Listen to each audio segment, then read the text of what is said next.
Bismillahirrahmanirrahim. Alhamdulillahi rabbil alamin. Wassalatu wassalamu ala asyrafil mursalin Sayyidina wa nabiyyina Muhammadin wa ala alihi wa sahbihi ajma'in. Rabbi shrah li sadri wa yassir li amri wahlul 'uqdatam min lisani yafqahu qawli. Allahumma la sahla illa ma ja'altahu sahla wa anta taj'alul hazna idza syi'ta sahla. Wa ba'd. Assalamualaikum warahmatullahi wabarakatuh.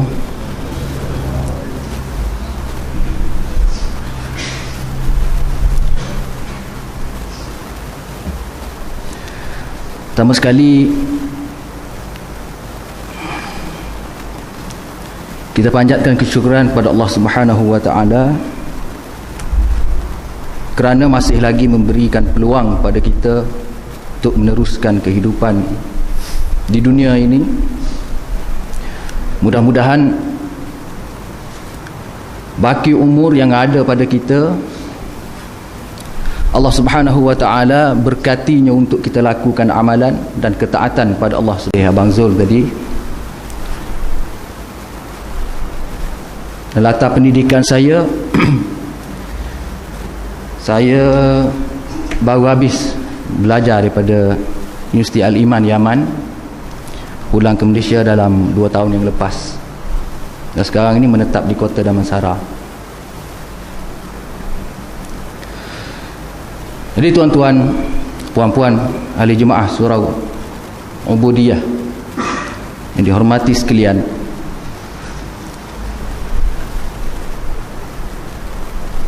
kalau kita perhatikan, setiap kali dalam solat kita akan baca surah Al-Fatihah berulang-ulang kali dalam setiap rakaat, sama ada solat fardu ataupun solat sunat. Di antara ayat yang kita baca, A'udzubillahi minasyaitonir rajim, Iyyaka na'budu wa iyyaka nasta'in, ihdinas siratal mustaqim, siratal ladzina an'amta 'alaihim ghairil maghdubi 'alaihim waladdallin. Maksudnya, tunjukkanlah kami jalan yang lurus. Ihdinas siratal mustaqim, jalan yang Engkau beri nikmat kepada mereka, bukan jalan orang yang Engkau murkai, dan juga bukan jalan orang yang sesat. Tuan-tuan, puan-puan yang dirahmati Allah sekalian, Allah Subhanahu wa taala minta kepada kita sebagai umat Islam untuk berdoa dan memohon hidayah, jalan yang lurus, bukan jalan yang dimurkai, dan juga bukan jalan orang yang sesat.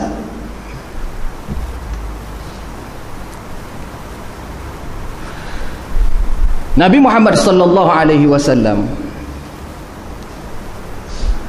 ketika menjelaskan siapakah golongan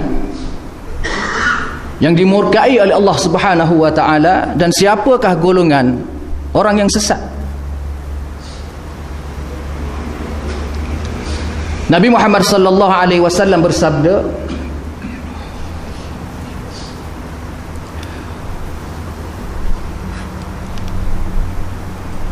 Al-maghdub alaihim humul yahud wan nasara humud dallun. Golongan yang dimurkai oleh Allah Subhanahu wa taala adalah golongan Yahudi, dan golongan yang sesat adalah golongan Nasrani, Kristian. Persoalannya di sini,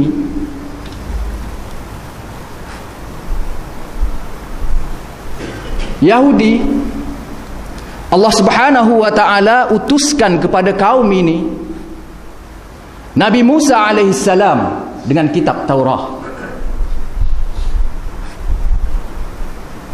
Tetapi bagaimanakah Allah Subhanahu wa ta'ala nyatakan bahawasanya golongan ini adalah golongan yang sesat, golongan yang dimurkai oleh Allah Subhanahu wa ta'ala. Nabi Musa, kitab Taurah, kitab suci yang diturunkan oleh Allah Subhanahu wa ta'ala. Begitu juga golongan Nasrani ataupun Kristian, Allah Subhanahu wa ta'ala utuskan Nabi Isa alaihissalam dengan kitab Injil. Jadi bagaimana mungkin kaum yang Allah Subhanahu wa ta'ala utuskan kepada mereka Nabi dan juga kitab suci sebagai panduan, tetapi Allah Subhanahu wa ta'ala minta daripada kita umat Islam untuk kita berlindung daripada dua golongan ni, jalan dua golongan ini, Yahudi dan Nasrani.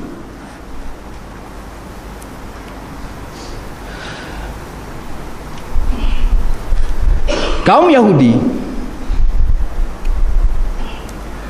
yang ada pada mereka kitab Taurah, Allah Subhanahu wa ta'ala nyatakan bahawasanya kaum ini dimurkai oleh Allah Subhanahu wa ta'ala.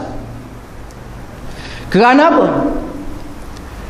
Kerana mereka mempunyai ilmu, mereka ada ilmu, mereka tahu kebenaran Nabi Muhammad sallallahu alaihi wasallam, mereka tahu kebenaran Al-Quranul Karim,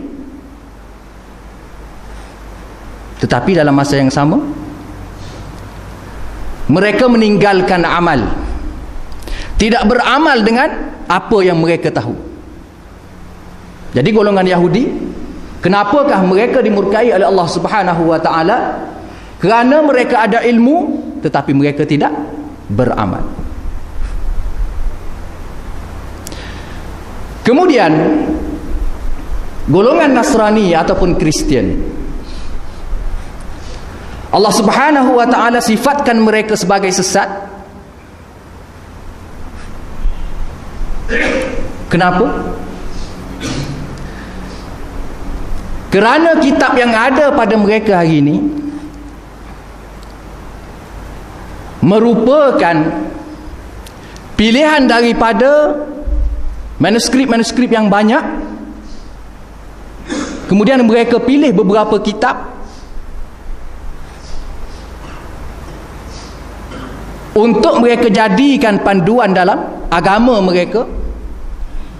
Kita faham sendirilah, apabila sebahagian kitab ini ditolak dan sebahagian lain diambil,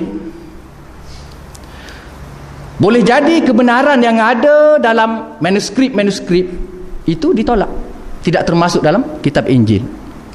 Dan boleh jadi juga perkara-perkara yang tidak betul, yang tidak benar, yang merupakan tulisan daripada individu-individu yang menulis manuskrip tersebut, dimasukkan dalam kitab Injil. Kemudian mereka ikut, mereka jadikan pegangan dan akidah mereka dalam keadaan mereka tidak mengetahui adakah ini betul-betul kata-kata Allah Subhanahu wa ta'ala, ajaran daripada Nabi Isa alaihissalam ataupun bukan.